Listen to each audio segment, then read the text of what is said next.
আসসালামু আলাইকুম ভিউয়ার্স, কেমন আছেন? আপনারা দেখছেন আবেদিন ট্রেক প্রো, আর আমি আছি আপনাদের সাথে জয়নুল আবেদিন। ভিউয়ার্স, আজ আমরা দেখাতে যাচ্ছি কিভাবে আপনি আপনার কম্পিউটার বা ল্যাপটপ খুব দ্রুত স্টার্ট করবেন। চলুন কথা না বাড়িয়ে শুরু করি। তার আগে আপনি আমার চ্যানেলে নতুন হয়ে থাকলে অবশ্যই সাবস্ক্রাইব করবেন, সাবস্ক্রাইব করে বেল আইকনটি অন করে দেবেন নেক্সট ভিডিওর নোটিফিকেশন পাওয়ার জন্য। ভিউয়ার্স, এজন্য আপনাকে যা করতে হবে তা হলো আপনার ডেস্কটপ বা ল্যাপটপের সার্চ বারে গিয়ে টাইপ করবেন কন্ট্রোল প্যানেল। দেখুন, CON লেখার পরে এখানে কন্ট্রোল প্যানেল অ্যাপ শো করছে, এটাতে ক্লিক করবেন। এখন যে পপআপ আপনার সামনে এসছে সেখান থেকে আপনি সিস্টেম অ্যান্ড সিকিউরিটিতে ক্লিক করবেন। সিস্টেম অ্যান্ড সিকিউরিটিতে ক্লিক করার পরে দেখবেন যে পেজটি আপনার সামনে উপস্থিত হবে। সেখান থেকে আপনি নিচের দিকে এসে অ্যাডমিনিস্ট্রেটিভ টুলসে ক্লিক করবেন। অ্যাডমিনিস্ট্রেটিভ টুলসে ক্লিক করার পরে যে পেজ আপনার সামনে আসবে সেখান থেকে আপনি সিস্টেম কনফিগারেশন নামে যে অপশনটি আছে সেটাতে ক্লিক করবেন। মেবি ডাবল ক্লিক করতে হবে। এখন যে উইন্ডোটি আপনার সামনে উপস্থিত হয়েছে, এখানেই আমাদের মূল কাজ। এই যে এখানে জেনারেল যে অপশনটা আছে, জেনারেলে প্রথমেই আপনার কম্পিউটার বা ল্যাপটপে বিল্ট ইন ভাবে নর্মাল স্টার্টআপ থাকবে। এখান থেকে আপনি সিলেক্টিভ স্টার্টআপ মার্ক করে নেবেন। ভিউয়ার্স, আমি যেহেতু আগে করেছি এজন্য এই সিলেক্টিভ স্টার্টআপে মার্ক করা আছে। দেন আপনাকে এই বুটে ক্লিক করতে হবে। ভিউয়ার্স, বুটে ক্লিক করার পরে দেখতে পাচ্ছেন এইখানে এই পাশে একবারে ডান পাশে যে টাইম আউটের ঘর আছে, এখানে আপনাদের বিল্ট ইন 30 সেকেন্ড লেখা থাকবে। এইখানে 30 সেকেন্ড লেখার অর্থ আপনি চাইলেও আপনার কম্পিউটার দ্রুত স্টার্ট হবে না, মিনিমাম 30 সেকেন্ড অপেক্ষা করতে হবে। তো ভিউয়ার্স, এইখানে আপনি 30 সেকেন্ডের পরিবর্তে 5 বসিয়ে দেবেন এবং মাঝখানের যে কলামটি আছে সেই মাঝখানের কলামে উপরের ঘরে একবারে নো জিইউআই বুট আছে, এই ঘরে টিক মার্ক দিয়ে দেবেন। তো ভিউয়ার্স, এরপরে আপনাকে যা করতে হবে, এইখান থেকে দেখবেন এই যে দেখতে পাচ্ছেন অ্যাডভান্সড অপশন, এই অ্যাডভান্স অপশনে ক্লিক করবেন। ভিউয়ার্স, অ্যাডভান্স অপশনে ক্লিক করার পরে দেখতে পাচ্ছেন নাম্বার অফ প্রসেসরস, এর নিচে যে 1 লেখা আছে এই ঘরটা কিন্তু ভিজিবল হচ্ছে না।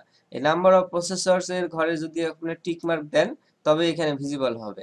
ভিজিবল হওয়ার পরে কি করবেন ভিউয়ার্স, এইখানে এই আইকনে ক্লিক করার পরে দেখবেন 1 থেকে আপনার কম্পিউটারে হয়তো 4 থাকতে পারে, 6 থাকতে পারে, আমারটায় 8 আছে। 8 এ আমি ক্লিক দেব, 8 সিলেক্ট করব। ভিউয়ার্স, এরপরে দেখতে পাবেন ম্যাক্সিমাম মেমোরি নামে যে অপশন আছে, এখানে টিক মার্কস বসিয়ে দেবেন। এখানে টিক মার্ক বসিয়ে দেওয়ার পরে আপনার র্যাম কত জিবি তাকে 1024 দিয়ে গুণ করে এখানে বসিয়ে দেবেন। যেমন আমার 6 জিবি র্যাম, এজন্য আমি 6 কে 1024 দিয়ে গুণ করে 6144 বসিয়ে দিয়েছি। এখানে আপনি এখন ওকে করবেন। এখন আপনি সার্ভিসেসে ক্লিক করে এখানে যতগুলো অপশন আছে সবগুলো বক্সে টিক মার্কস দেওয়া আছে। এখানে কোনো পরিবর্তন করবেন না। পরিবর্তন করলে আপনার সিস্টেমে হয়তো সমস্যা হতে পারে। ভিউয়ার্স, এখন আমরা চলে যাব স্টার্টআপে।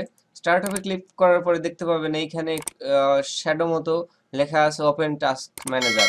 তো ভিউয়ার্স, এখান থেকে আমরা ওপেন টাস্ক ম্যানেজারে প্রবেশ করব। তো চলুন ওপেন টাস্ক ম্যানেজারে ক্লিক করি। ওপেন টাস্ক ম্যানেজারে ক্লিক করার পরে আমরা দেখতে পাচ্ছি অনেকগুলো অ্যাপস এখানে দেখা যাচ্ছে, যেগুলো এখানে স্ট্যাটাস হিসেবে এনাবল লেখা আছে। এর অর্থ হলো এখানে যে অ্যাপসগুলো আছে সেই অ্যাপসগুলো আপনার কম্পিউটার চালু করার সাথে সাথে এগুলো রান করে। তো এতে সম্ভবত একটু সময় লাগে। এখানে আপনি খেয়াল করে দেখবেন যে অ্যাপসগুলো আপনার দরকার নেই সেগুলো আপনি ডিসেবল করে দেবেন। যেমন ধরেন আমার এই যে টার্বো টপ দরকার নেই, এটা আমি ডিসেবল করে দিয়েছি।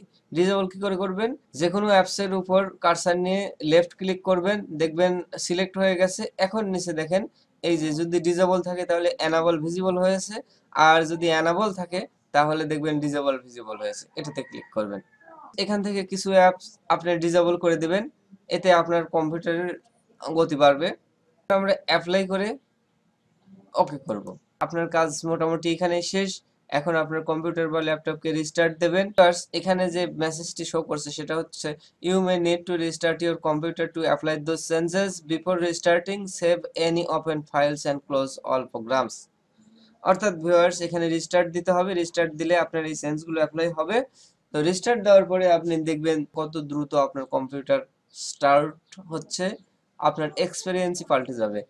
তো ভিউয়ার্স, ভিডিওটি কেমন লাগলো অবশ্যই কমেন্ট করে জানাতে ভুলবেন না।